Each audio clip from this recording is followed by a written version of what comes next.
Citoyens du matin, merci d'être avec nous. Bienvenue dans votre émission, dans notre émission. Bienvenue la famille en ce mercredi 5 décembre 2018 à 20 jours pile de la fête de Noël que nous attendons à corps et à cri. N'est-ce pas ma très chère? Ah oui, effectivement, Noël c'est bientôt et Noël c'est pour tous les âges, pas de restrictions. La magie de Noël devrait commencer en tout cas à faire briller les yeux et les cœurs. Nous sommes déjà dans cette dimension-là, dans cet état d'esprit. On brille de plaisir de vous servir chaque matin. Merci encore de nous faire confiance et de nous suivre tous les jours. Au sommaire donc. Au sommaire aujourd'hui, mesdames et messieurs, nous allons parler du marché ivoirien de l'artisanat, le MIVA, avec un invité ressource qui nous parlera donc des principales articulations de cet événement. Sans oublier la thématique famille qui s'assoit sur un thème assez important, l'éducation des enfants, avec notre psychothérapeute maison, docteur Zabi, qui nous fera l'honneur de sa présence aux alentours de 7 heures. Mais aussi, vous savez qu'aujourd'hui c'est mercredi et mercredi nous avons notre chronique coaching. Aujourd'hui, un nouveau visage fera à son entrée dans cette matinale, en cette saison 3. Ce sera avec le coach Serge Taïba. Il nous donnera les clés pour bâtir des relations de qualité. À côté, sans oublier le point route. On aura le point route, on aura aussi tout ce qui peut vous permettre donc d'être d'appoint, d'être de bonne humeur. Et puis l'idée, c'est de célébrer la vie. La vie doit toujours primer. Nous sommes des privilégiés chaque fois d'être vraiment en bonne santé, d'être en vie, parce que ce n'est pas évident. Tout peut basculer à tout moment, mais on a toujours cette foi-là quelque part qui nous permet donc de tenir et vraiment d'aviser quelque chose qui va se passer.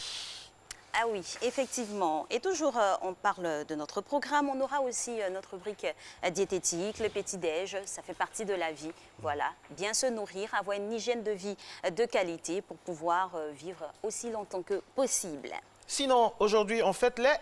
Aujourd'hui, nous fêtons les Gérald, les prénommés Gérald, Athalie, Athalia, Athalie, Basso, Crispine, Géralda, Géraldine, Géraldie, Gérold, Géwold et Nils sont célébrés en ce 5 décembre. Justement, également, ce 5 décembre, on célèbre d'une autre manière aussi l'anniversaire un an de plus à Patricia K, donc chanteuse française, née le 5 décembre 1966. Voilà qu'on aperçoit maintenant. Voilà. Patricia K, grande chanteuse française. Un 5 décembre également, naquit en 1901, Monsieur Walt Disney, producteur américain, célébrissime Walt Disney, qui a en tout cas cru en ses rêves et jusqu'à aujourd'hui, encore on parle de lui malgré qu'il soit parti. Et on parle surtout de ses œuvres, les dessins animés qui nous font sourire et qui traversent qui ont traversé notre enfance et traversent aussi l'enfance de nos enfants et de nos petits-enfants. C'est dire ce qu'il a laissé. Nelson Ruyla Mandela, homme d'État, président, donc c'est lui qui sous-tend la citation du jour. L'éducation est l'âme la plus puissante qu'on puisse utiliser pour changer le monde. Voilà, Nelson Mandela, c'est la citation du jour. Voilà, c'est à propos avec notre thématique, vous l'aurez constaté. Et malheureusement, il nous a quittés également un 5 décembre de l'an 2013. Il est parti en cette année-là, mais en tout cas, son souvenir reste toujours vivant dans nos cœurs et pour la postérité. Et puis également, un 5 décembre, nous a quitté, on n'a pas l'illustration, mais Johnny Hallyday est parti il y a seulement un an. L'icône incommensurable, le masque titulaire de la culture et de la chanson française et internationale, s'en est allé coucher à jamais, laissant vraiment une discographie féconde, une filmographie aussi. Johnny Hallyday qui est pleuré aujourd'hui toujours par les aficionados de la musique du rocker. Et là, nous en sommes, on va vous donner encore une autre nouvelle avec ce peintre impressionniste très célèbre par ses œuvres. Il est décédé un 5 décembre 1926 et il est né en 14 novembre 1840.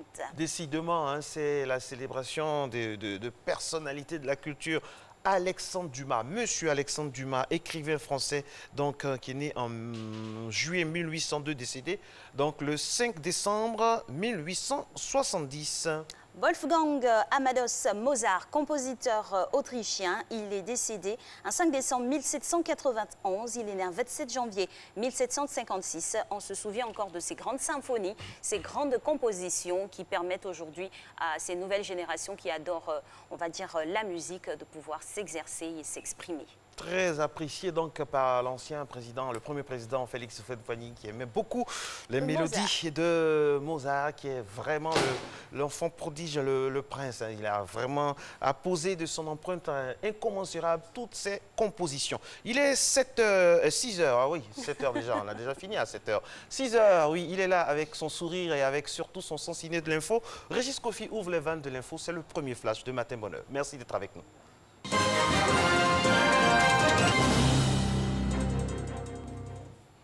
Bonjour à vous, Alix et Marco, madame, monsieur, bonjour. Merci de nous rejoindre dans ce premier point de l'actualité. Le président de la République de Côte d'Ivoire, Alassane Ouattara, est depuis hier à New York, dans la ville américaine qui abrite le siège de l'Organisation des Nations Unies. Il doit prendre part aujourd'hui à un débat présidentiel de haut niveau dans le cadre du mandat de la Côte d'Ivoire à la présidence du Conseil de sécurité de l'ONU à Ouattara. La Côte d'Ivoire a pris le 1er décembre 2018 la présidence tournante du Conseil de sécurité des Nations Unies pour un mois. Elle va ainsi conduire les débats sur les dossiers brûlants, des discussions de haut niveau qui vont donner lieu à des résolutions. Le premier débat présidentiel de haut niveau de la présidence ivoirienne du Conseil de sécurité, piloté par le président de la République Alassane Ouattara, se tient le mercredi 5 décembre. Ce débat, placé sous le thème « La reconstruction post-conflit », pilier de la consolidation et de la pérennisation de la paix et facteur de stabilité et de sécurité, va aussi être l'occasion de démontrer qu'une bonne sortie de crise passe nécessairement par la redynamisation de l'économie. À travers cette problématique, la Côte d'Ivoire entend partager son expérience réussie de sortie de crise avec l'opération des Nations Unies pour la Côte d'Ivoire, l'ONUCI. Également sur la table des discussions, le renouvellement du mandat de la MINUSMA en République centrafricaine, les opérations de maintien de la paix, notamment le G5 Sahel. La Côte d'Ivoire, qui n'est pas membre de cette opération de maintien de la paix au Mali, veut prendre le leadership du plaidoyer en faveur d'une plus grande mobilisation des ressources pour son financement. Ce soutien, nous le voulons et nous le demandons en faveur du G5 Sahel, dont l'action est capitale pour la sécurité d'une large partie du continent africain. Et pour sa part, la Côte d'Ivoire fera du soutien au G5 Sahel et de la lutte contre le terrorisme en Afrique l'une des priorités de son mandat au Conseil de sécurité des Nations Unies, car sans stabilité, il n'y a pas de développement. La Côte d'Ivoire siège pour la 3e fois de son histoire au Conseil de sécurité de l'ONU. Ce 3e mandat confirme le retour de la Côte d'Ivoire sur la scène internationale après une décennie de crise militaro-politique. C'est aussi le couronnement des efforts diplomatiques entrepris par le président Alassane Ouattara pour le repositionnement de la Côte d'Ivoire dans le concert des nations et pour la reconstruction post-crise. Le président de la République, Alassane Ouattara, qui est arrivé ce lundi 3 décembre à New York pour justement prendre part à la première réunion de haut niveau de la présidence ivoirienne du Conseil de sécurité des Nations Unies. 450 nouvelles recrues ont intégré les forces spéciales de Côte d'Ivoire. Ils se sont engagés à respecter le code de ce corps et ont reçu leurs attributs en présence du ministre d'État, ministre de la Défense, Ahmed Bakayoko, à leur base à Yamoussoukro. La semaine de l'armée de terre, un ensemble de festivités initiées par les forces armées nationales de Côte d'Ivoire pour faire découvrir l'armée de terre au public. Cette activité se tient du 4 au 7 décembre prochain dans les 2 camps d'Akwedo. Elle est marquée par des séances de dépistage, des dons de sang et des rencontres sportives. Kobinan Kwasi Adjoumani, le porte-parole du RHDP, a animé hier une conférence de presse relative au congrès consultatif du RHDP unifié qui se tient le 26 janvier prochain au stade Félix Houphouët-Boigny. Au cours de cette conférence, il s'est prononcé sur les motivations de ce congrès. Kobinan Kwasi Adjoumani a également abordé certains sujets de l'actualité politique nationale. Herman Guivet. Le 26 janvier 2019, le RHDP organisera son congrès constitutif. En quoi consistera-t-il et que représentera-t-il? Voici les questions essentielles autour desquelles ont gravité les échanges entre Kobinan Kwasi Adjoumani, porte-parole du RHDP, ses porte-paroles adjoints et la presse nationale et internationale. Devant des journalistes dont les questions ont été sans limite, le porte-parole du RHDP s'est exprimé sur le sens et sur le choix du lieu devant accueillir ce congrès constitutif. Nous avons décidé de tenir ce congrès dans le plus grand stade de notre pays pour donner un caractère grandiose et l'envol le plus grand qui soit à ce grand parti politique qu'est le RHDP. C'est donc dans ce stade qui porte merveilleusement bien l'illustre nom du président Félix Houphouët-Boigny que sera établi le 26 janvier 2019 l'acte de naissance du plus grand parti politique de Côte d'Ivoire. Sur la décision de la Cour suprême de reprendre les élections couplées municipales et régionales dans certaines villes du pays et sur le soutien que portera le parti aux candidats qui défendront ses couleurs. Aujourd'hui, nous allons partir donc pour des élections. On peut être candidat de tel ou tel parti et puis décider à l'occasion de ces reprises-là de ne plus être candidat. Ce sont des choses qui sont possibles. Nous, au niveau de notre parti, le RHDP, nous allons nous retrouver pour donner des orientations. Sur l'épineuse question des logos qui suscitent diverses appréciations. En utilisant le logo, c'est notre droit d'utiliser le logo puisqu'on avait déjà déposé. Si aujourd'hui on vous demande quel est le logo du RHDP, mais le logo du RHDP, c'est ce que vous voyez là. C'est un ensemble. Et on avait déjà commencé le processus. Le mouvement sur les traces d'Houphouët-Boigny va-t-il lui aussi disparaître? Notre mouvement va toujours continuer d'exister, mais cette fois-ci à l'intérieur du RHDP pour faire venir massivement des militants qui sont encore réticents. Touré Mamadou, porte-parole adjoint, lui s'est exprimé sur l'avenir des partis politiques qui composent le RHDP au lendemain de ce congrès constitutif. Au regard des dernières élections et de l'adhésion massive de nos militants à ce projet de parti unifié, inéluctablement, au bout de ce processus, nous n'aurons qu'un seul parti politique qui va s'appeler RHDP, et ce qui veut dire que, de facto, tous les partis traditionnels existants, en tout cas juridiquement, ne vont plus exister. Pour Touré Mamadou, porte-parole adjoint du RHDP, il n'existe aucun problème de cohésion au sein du parti. Pour Kobinan Kwasi Adjoumani, seules les valeurs de paix prônées par Félix Houphouët-Boigny doivent guider les pas de ses successeurs. Du football, la Confédération africaine de football CAF annonce d'éventuels changements au niveau de l'organisation de la CAN 2019 et celle de 2021. Abdoulaye Koné. 4 jours après avoir retiré la CAN 2019 au Cameroun, la Confédération africaine de football a confirmé son intention de retirer la CAN 2021 à la Côte d'Ivoire au profit des Camerounais dessaisis de l'organisation en 2019. L'édition 2023, quant à elle, se tiendrait en Côte d'Ivoire, selon les précisions du président de la CAF. En revanche, Ahmad n'a pas évoqué le sort de la Guinée, qui avait en effet été choisi comme pays hôte de l'édition 2023, il y a 4 ans. C'est la fin de ce point de l'actualité. Retour de l'information à 6h30. Merci Régis, à tout à l'heure. Et nous partons illico pour du sport avec notre coach Cyril qui vous fera travailler le haut du corps, les bras. C'est parti.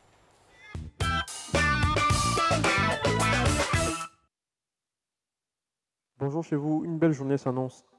La plupart des gens parlent du gras au niveau des jambes, des abdos, mais on parle jamais, très rarement, on parle du gras au niveau des bras. Mais c'est vraiment une zone à travailler au fait. On va travailler les bras aujourd'hui avec 2 exercices, un exercice cardio et un exercice de renforcement. Donc un exercice debout, un exercice au sol. Le premier exercice très simple qui va permettre de nous échauffer en même temps, on va mettre une jambe devant, les mains au niveau de la poitrine, mais dirigées vers le haut. On va faire des mouvements alternés très rapides. On va à 30 répétitions. Et on va venir au sol pour faire 10 répétitions. 5, 4, 3, 2, on met les mains au niveau de la poitrine. J'espère que vous êtes prêts. On y va ensemble. Allez, 1, 2, on tend les bras vers le haut. 4, 5, 6, 7, 8, 9, 10, 11, 12, 13, 14, 15, 16, 17, 18, 19, encore 10. Allez, 1, 2, 3, 4, 5, 6, 7, 8, 9 et 10. On va au sol, on va se mettre en position assise. Je pense qu'on a déjà fait celui où on décolle le bassin, on fléchit les bras et on pousse. Donc le bassin reste très haut, on fléchit juste les bras, on fait juste le mouvement avec les bras. Allez, 1, 2, 3 pour 10 répétitions, 4, 5, 6, 7, 8, 9 et 10. Super. Deuxième série, on va faire 3 séries. Deuxième série, une jambe devant, maintenant les bras devant nous. On a fait en haut, maintenant on va tout droit, devant. Une jambe devant, l'autre jambe derrière, les mains au niveau de la poitrine. On pousse et on alterne. Allez, 1, 2, 3, 4, 5. Abdos bien gainés, 7, 8. N'oubliez pas de vider l'air à chaque fois. 12, 13, 14, 15, 16, 17, 18, 19, 20, 21, 22, 23, 24, 25, 26, 27, 28, 29 et 30. Super. On retourne au sol pour le même exercice.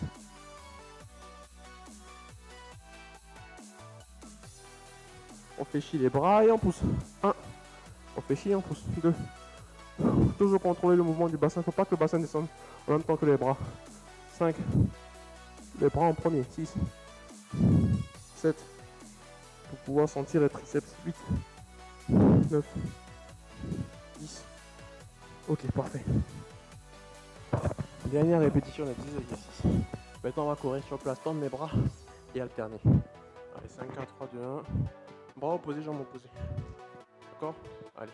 1, 2, 3, 4, 5, 6, 7, 8, 9, 10, 11, 12, 13, 14, 15, 16, 17, 18, 19, encore 10.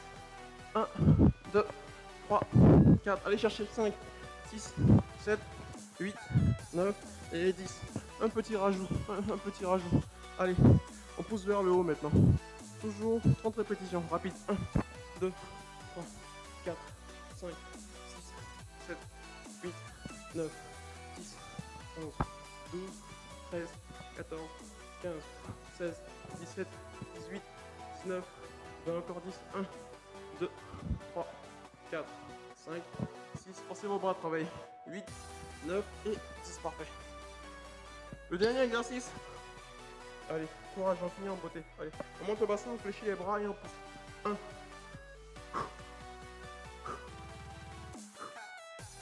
5, 6, 7, 8, 9 et 10, parfait.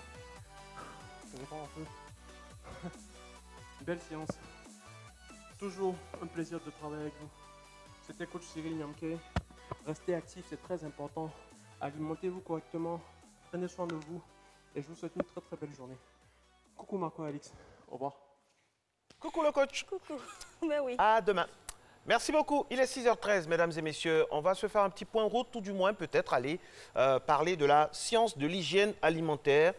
Si vous préférez, l'ensemble des règles à suivre pour une alimentation équilibrée. En d'autres termes, la diététique. Et aujourd'hui, au niveau diététique, nous allons parler dans quelques instants de goûter, le goûter à la maison et à l'école. Mais avant, est-ce qu'on peut se faire, Christelle Akoussa, je rappelle au passage qui réalise cette émission, est-ce qu'on peut passer par la route? C'est selon. On vous laisse décider.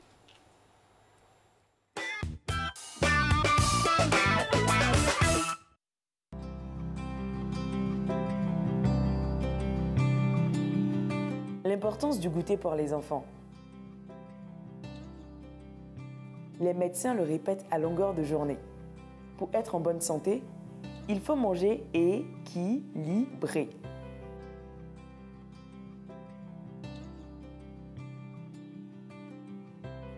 Un petit déjeuner, un déjeuner, un dîner et un goûter, généralement vers 16h30, 17h pour nos petits-enfants.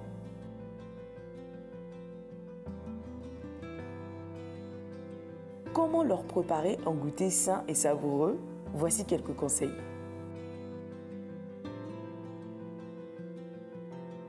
Ça veut dire quoi, un goûter équilibré?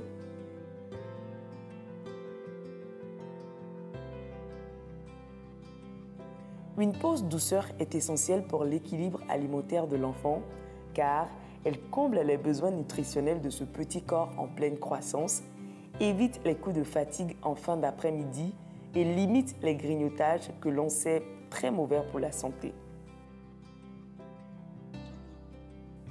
Alors, la composition d'un goûter est la suivante. En fruits, plus en produits laitiers,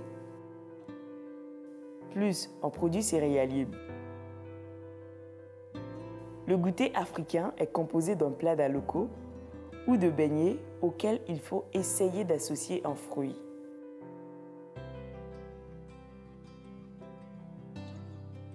Cependant, il faut éviter de tout donner à l'enfant au risque de lui créer des problèmes de santé.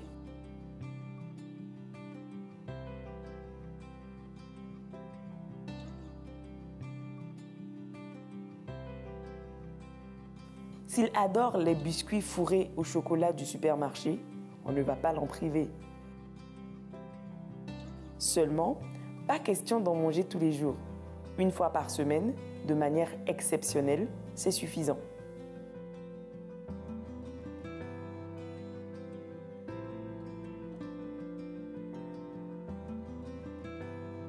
Et les adultes, un petit en cas de 16h30, c'est toujours bon pour recharger ses batteries. Alors, allons-y tous pour le goûter de 16h30.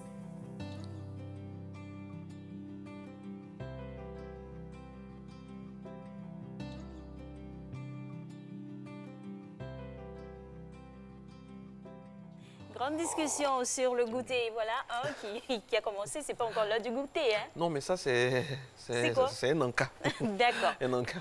En tout cas, on vous conseille hein, pour les enfants, pour les plus grands, profitez, offrez-vous des goûters. C'est quoi votre goûter préféré? C'est quoi votre goûter préféré? Aloko et avec des œufs bouillis. Voilà. De la loco et des œufs bouillis. De la loco et des œufs bouillis. Moi, mon goûter préféré, c'est du pain avec des cacahuètes. C'est trop bon. Ah, on pourrait transformer le pain avec de la banane braisée.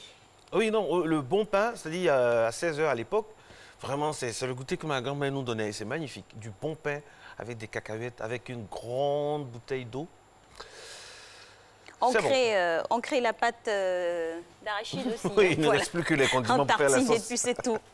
Alors, qu'est-ce qu'on a pour la suite, Alix? La suite, c'est encore à manger. Plaisir du palais. On part pour le petit-déj.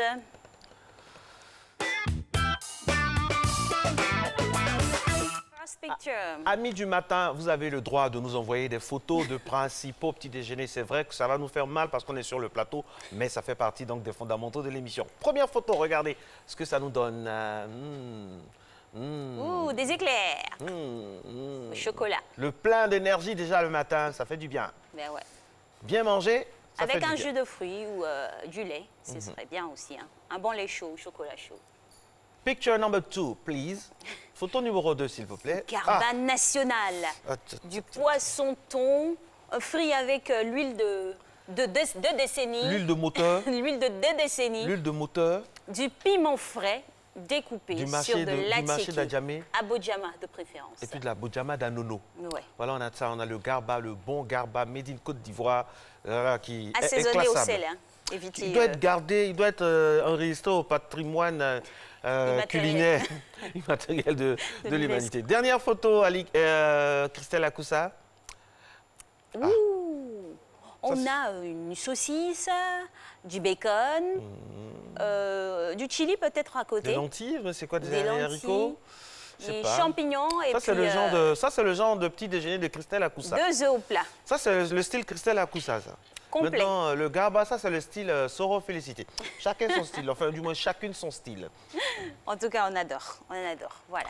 6h19, mesdames et messieurs, dans quelques instants seulement, nous allons discuter avec notre premier invité, normalement, qui va nous parler du marché ivoirien, de l'artisanat. Mais avant, et si on allait faire un tour? J'ai la clé, la voiture Et Alex va démarrer. Allez, derrière à droite. Démarrer. C'est parti. Point route. Voilà. Premier stop, échangeur avec vue sur maison et immeuble. Donc là, ça va. Ça va. Mine de rien, là, on ne voit pas bien la route. Hein. C'est-à-dire, on ne voit même pas bien la route de l'échangeur. On a un palmier à côté là qui nous obscurcit bon, notre vue, mais bon. On a une idée, c'est déjà ça, Deuxième voie. De Gaulle, sûrement. Sûrement. Et assurément. Salade douce, circulation pas encore intense, mais présente. Voilà. Troisième, c'est le boulevard lagunaire, normalement, qui va s'afficher avec son balai déjà naissant de véhicules sur l'asphalte, avec vraiment les immeubles adjacents et toujours les salades d'eau douce. Et pour terminer ce point route, on reviendra dans la commune de Cocody, le boulevard Latry qui est vide.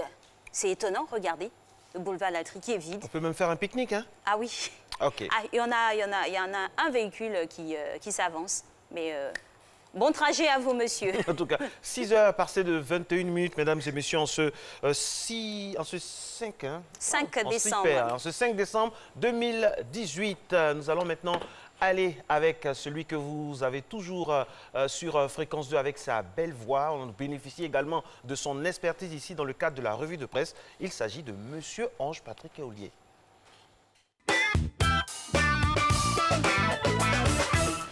Bonjour Alix, bonjour Marco, bonjour à tous. Ouvrons ce parcours des rédactions avec l'actualité nationale dominée par une conférence de presse donnée hier par les ministres Adjoumani et Touré Mamadou. Selon le Jour Plus, l'occasion a été pour Kobena Kwasi de présenter les défis que veut relever le président Alassane Ouattara. Selon le confrère, au cours de cette rencontre avec les journalistes, il a annoncé son départ du Parti démocratique de Côte d'Ivoire, PDCI, à l'issue du congrès constitutif du Parti unifié RHDP prévu le 26 janvier 2019. Le ministre Touré Mamadou, en sa qualité de porte-parole adjoint, a pour sa part indiqué que le RHDP, parti unifié, verra la disparition de tous les partis politiques membres. L'intelligent d'Abidjan lui explique pourquoi le stade Félix Houphouët-Boigny a été choisi pour accueillir ce congrès constitutif. Ce quotidien qui revient par ailleurs sur la réponse donnée par le ministre ivoirien des Sports à la Confédération africaine de football CAF en ce qui concerne la Côte d'Ivoire et l'organisation de la Coupe d'Afrique des Nations 2021. Fraternité Matin parle de toute autre chose ce matin. Il s'agit de l'adresse du président Alassane Ouattara au monde aujourd'hui et ce sera lors d'un débat de haut niveau au Conseil de sécurité des Nations Unies. Ce sont là quelques sujets à découvrir également dans la presse de Côte d'Ivoire ce matin. Notre revue de presse est également consacrée à la suspension de 3 mesures fiscales, dont la hausse des taxes sur le carburant en est en France.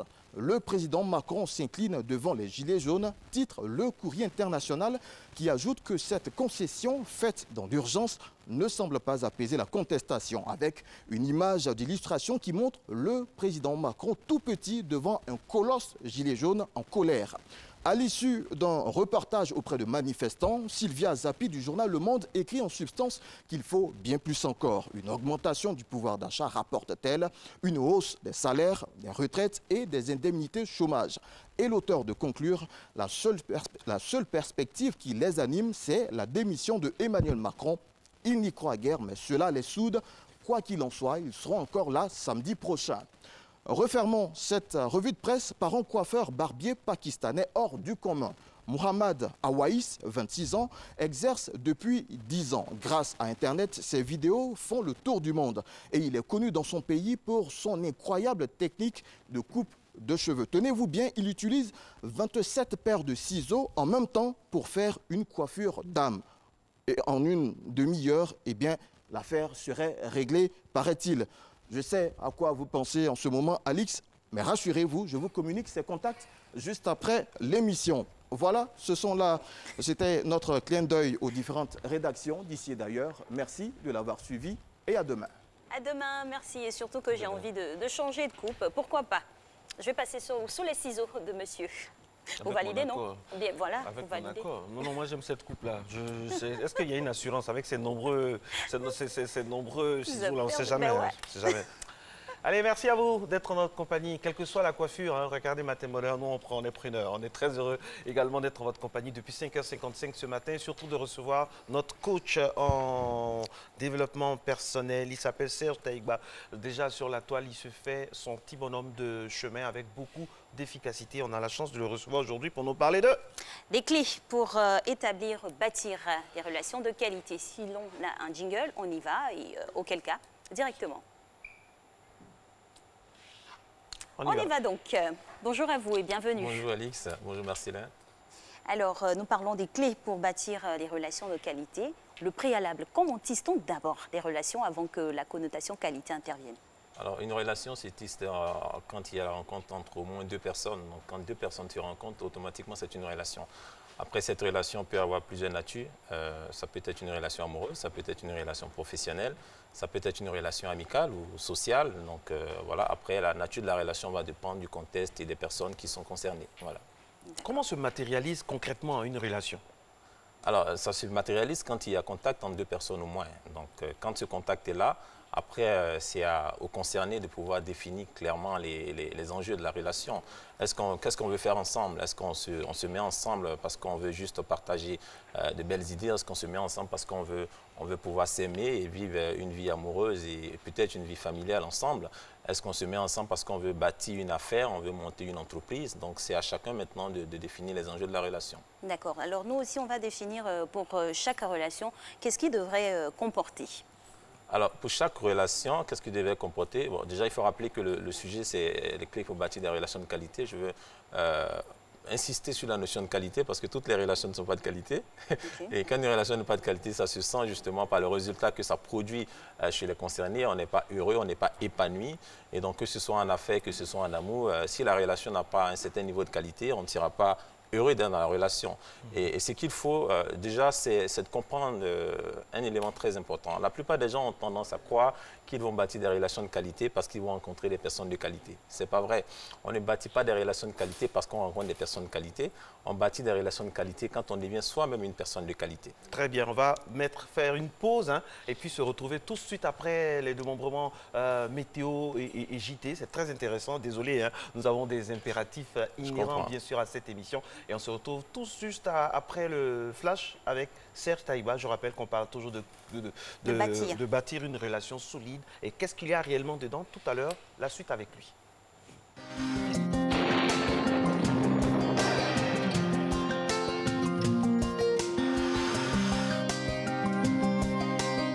MTN, everywhere you go.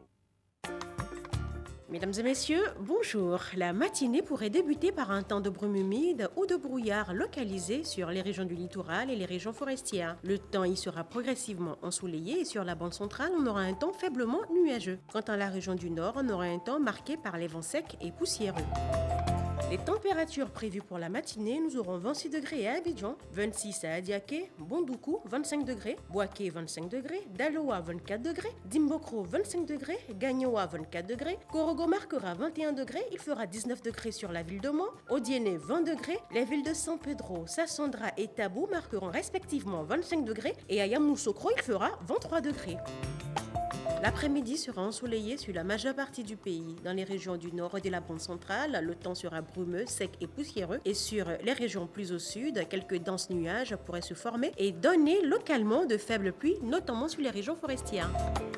Les températures prévues pour l'après-midi, nous aurons 32 degrés à Abidjan, à Diaké 32, il fera 35 degrés à Bondoukou, le mercure affichera 32 à Boaké, Daloa marquera 33 degrés, il fera 34 degrés sur la ville de Dimbokro, Gagnoa 32 degrés, Korogo 35 degrés, 32 degrés à Mans, Odiéné marquera 34 degrés, il fera 31 degrés dans les villes de San Pedro, Sassandra et Tabou, et Yamoussoukro marquera 32 degrés. À toutes et à tous, je vous souhaite une excellente matinée.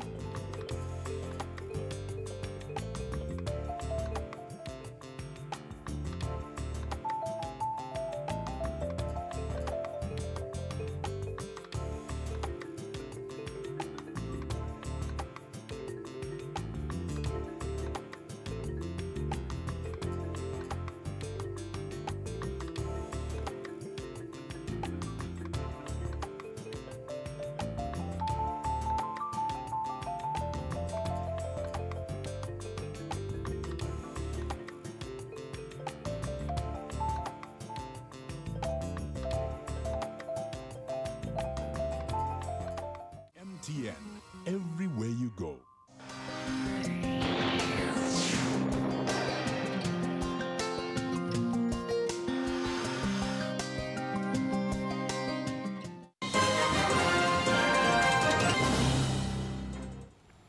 Le rendez-vous de l'actualité africaine à présent. Madame, Monsieur, bonjour. Bienvenue. Le roi du Maroc s'est rendu lundi à Rabat au chevet d'Ali Bongo Ondimba. Une visite destinée à mettre fin aux spéculations sur l'état de santé du président gabonais, hospitalisé dans la capitale marocaine depuis jeudi dernier. Reportage. Pour la première fois depuis son hospitalisation fin octobre en Arabie Saoudite, le président Ali Bongo Ondimba est apparu hier aux côtés du roi Mohamed VI. Au cours de cette visite, le roi du Maroc s'est réjoui de l'évolution de l'état de santé du président gabonais. Ali Bongo Ondimba est arrivé le jeudi 29 novembre à Rabat pour y poursuivre sa convalescence en milieu hospitalier après plus d'un mois passé dans un hôpital en Arabie Saoudite pour une maladie qui reste officiellement inconnue. La journée Togo mort lancée par la principale coalition de l'opposition pour dénoncer le processus électoral avant les élections controversées du 20 décembre n'a pas connu le succès escompté. Quelques boutiques ont fermé leurs portes, mais l'appel a été peu suivi et la plupart des activités économiques ont suivi leur cours. Quelques réactions.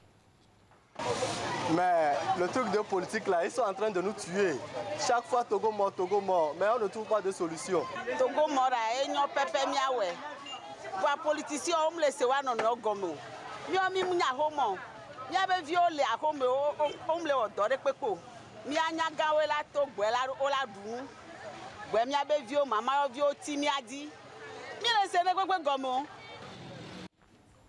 L'ONU a dénoncé les viols et agressions sexuelles commis récemment à l'encontre de plus de 150 femmes et filles au Soudan du Sud par des hommes armés, dont plusieurs en uniforme. Nous appelons les autorités compétentes à dénoncer publiquement ces attaques et à s'assurer que leurs acteurs soient traduits en justice. C'est ce que déclare le communiqué signé par 3 responsables onusiens. En bref, au Nigeria, 8 soldats ont été tués dans l'attaque d'une base militaire dans le nord-est du pays par les djihadistes du groupe Boko Haram le week-end dernier, selon un nouveau bilan communiqué hier par un porte-parole de l'armée. François Compaoré, fixé aujourd'hui, mercredi, sur son extradition vers le Burkina Faso. Plus d'1 an après son arrestation à Paris, François Compaoré saura si la justice accepte de l'extrader vers le Burkina Faso où ce frère de l'ancien président déchu Blaise Compaoré est mis en cause dans l'enquête sur l'assassinat du journaliste Norbert Zongo en 1998 alors qu'il enquêtait à l'époque sur la mort de David Ouedraogo, le chauffeur de François Compaoré. Norbert Zongo et 3 personnes qui l'accompagnaient avaient été trouvés morts calcinés dans leur véhicule. Le président angolais, João Lourenço, a reçu hier une dizaine de représentants de la société civile pour un entretien. La discussion avec le chef de l'État, 1 heure environ, sur des sujets d'actualité, a été saluée comme il se doit par ses invités, parmi lesquels le rappeur Loati Beirao, qui a purgé près d'1 an de prison pour rébellion en 2015 et 2016. La République démocratique du Congo a déclaré que le colbart était une substance stratégique. Ce changement de statut du colbart permet de tripler le taux de redevance que les opérateurs miniers devront désormais payer sur ce composant clé des batteries électriques. Les services secrets nigérians ont procédé à l'arrestation d'une fausse première dame. Amina Mohamed se faisait passer pour Aïcha Boari. Elle a utilisé diverses fausses identités pour accéder au complexe présidentiel nigérien afin de mener de présumées escroqueries. Voilà, c'est la fin de ce point sur l'actualité. On se retrouve tout à l'heure à 7h.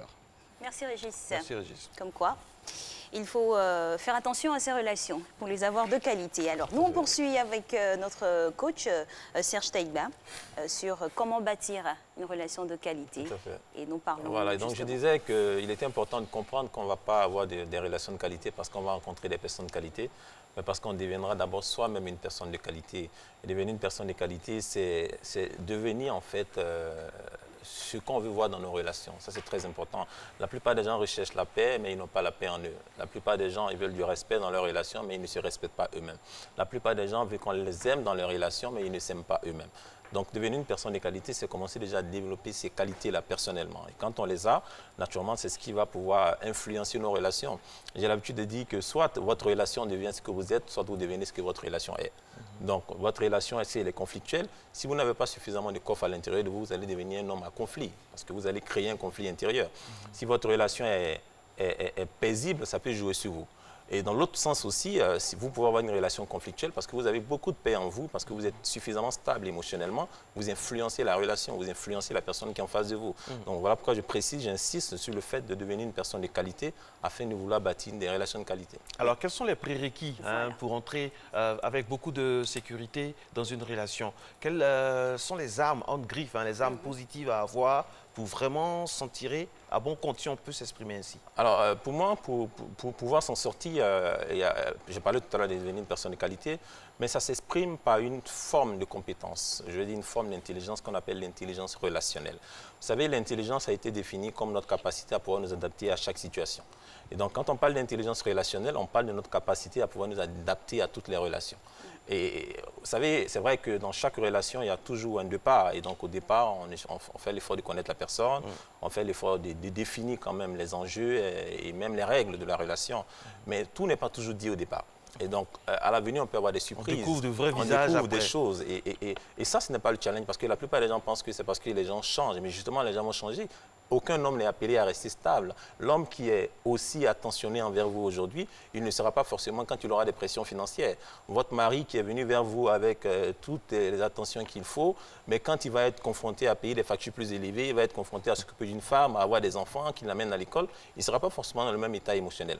En ce moment-là, il va changer. Et donc, si vous n'avez pas cette capacité à vous adapter à cette nouvelle réalité, vous aurez l'impression que votre mari ou votre partenaire n'est pas bien. Mais en réalité, c'est parce que vous n'avez pas suffisamment d'intelligence relationnelle pour pouvoir gérer la situation. Voilà. Et comment développe-t-on justement cette intelligence-là? Elle est acquise, innée? Bien sûr, il y a forcément une part acquise dedans, enfin une part innée dedans, parce que on est tous avec des dispositions. Donc, il y en a des gens qui naissent avec des dispositions particulières. Je ne pourrais pas forcément l'expliquer, mais il est dit qu'on hérite les gènes de nos parents. Donc, si on a des parents intelligents, naturellement, on aura des dispositions d'intelligence.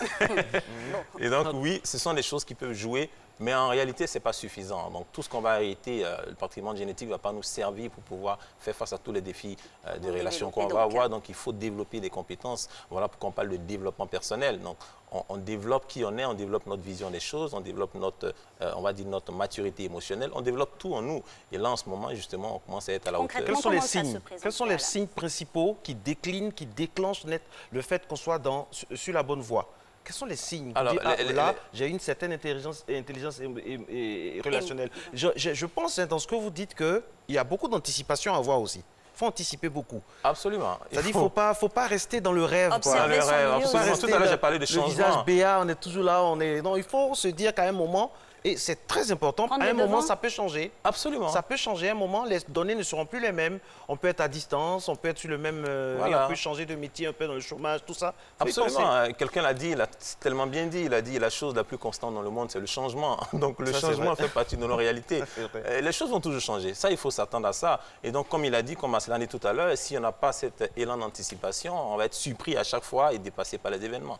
Donc, il faut anticiper. Il a changé, il est devenu méchant, elle est devenue méchante, elle est mauvaise. Voilà. Alors que, en fait, elle a toujours été comme ça. C'est vous qui avez changé. C'est vous qui n'avez pas anticipé assez. Voilà, c'est vous qui n'avez pas anticipé. Mais en fait, le changement, on ne pourra pas l'éviter. La façon dont une personne réfléchit... Une vie n'est pas linéaire. Voilà, la façon dont une personne réfléchit quand elle a 20 ans, ce n'est pas la même manière de réfléchir quand on a 30 ans, ni quand on a 40 ans, 50 ans. Donc, le changement va venir. Mais voilà pourquoi j'ai parlé d'intelligence relationnelle. Notre capacité à nous adapter à chaque phase de changement de la relation, c'est là maintenant qui détermine voilà, comment on peut gérer la relation. Alors, pour en tout cas poursuivre sur la même lancée que Marco, dites-nous, quels sont les indicateurs d'une bonne relation? Les indicateurs d'une bonne relation, contrairement à ce que les gens pensent, ce n'est pas d'abord une relation où tout est linéaire, où la stabilité est parfaite à tous égards. Non, ce n'est pas d'abord ça. Parce que ces chamboulements qui arrivent par moments sont des éléments qui permettent à la relation de gagner en maturité. Donc ça, il ne faut pas s'attendre à ce que la relation soit parfaite. Non, ce n'est pas ça le challenge. Mais je pense que les indicateurs, c'est d'abord la paix que la plupart des gens dans les relations, les concernés ont. Est-ce que ces personnes-là sont en paix? Est-ce que ces personnes-là ont suffisamment de joie de participer à la relation? Donc ça, pour moi, c'est d'abord les indicateurs premiers. Est-ce qu'on est en paix? Est-ce qu'on est épanoui dans la relation? Après, il y aura forcément des difficultés par moment, mais on pourra les surmonter si on a suffisamment de paix en soi. Comme j'ai dit, soit la relation devient ce qu'on est, soit nous, on devient ce que la relation est. Et une donnée très importante également, c'est la sincérité. Absolument. La sincérité. La sincérité. Il faut être vrai. Il faut être vrai, mais pas d'abord avec les gens. Et donc, avec cette authenticité, il faut l'avoir avec soi-même. Être honnête avec soi-même. Être honnête avec soi-même. Et si on n'est pas honnête avec soi-même, on va naturellement mentir aux gens. On ne va même pas faire exprès. On va mentir aux gens parce qu'on n'est pas. Voilà. Justement, en parlant des VI, comment détecter tout de suite ce caractère-là chez certains? Alors, deux choses importantes ici. Les VI, il y en a. Les gens bien, il y en a. Alors, vendeur d'illusions. L'idée, moi, je ne vais pas vous dire comment détecter les VI parce que ce n'est même pas nécessaire de chercher à détecter les VI. Je vous parlerai d'attirer à vous des gens qui sont comme vous. Parce qu'en réalité, les gens... Jamais. Les détecteurs de VI. Les gens que vous attirez dans votre vie sont très souvent au même diapason que vous. Ce sont des gens qui, on va dire, de la même nature que vous, en quelque sorte. Donc, si vous montrez que vous aimez les VI, c'est toujours eux qui viendront vers vous. Voilà, s'ils viennent vers vous, ça veut dire qu'il y a quelque chose en vous. Il y a quelque chose en vous qui ressemble à ça. Il y a du véisme en vous aussi.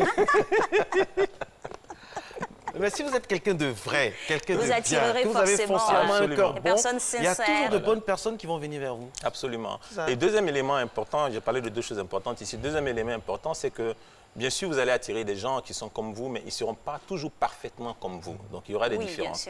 Là, en ce moment, ce qui va jouer ici, c'est de comprendre que les gens deviennent avec vous ce que vous pensez qu'ils sont. Vous savez, la plupart des gens, ils disent non, il est comme ça.